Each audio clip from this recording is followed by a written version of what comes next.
May iwanan na din kasi nilipas din tayo eh. Pagdating ng panahon, tatanda tayo, manghihinayang tayo na lumipas yung how many years sa buhay natin na hindi tayo nakatulong sa kapwa at hindi natin na-maximize yung mga tao na tulungan natin.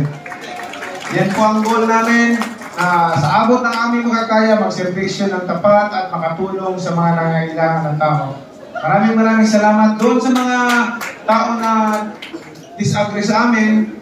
Well, we will pray, nag-ambong implementin, nagdadasal kami sa Panginoon na sana'y magkaisa tayo, hibuin ng Panginoon ang iyong puso na isa lang ang goal natin para sa kapwa, magtulungan tayong lahat. Magmahalan tayong lahat.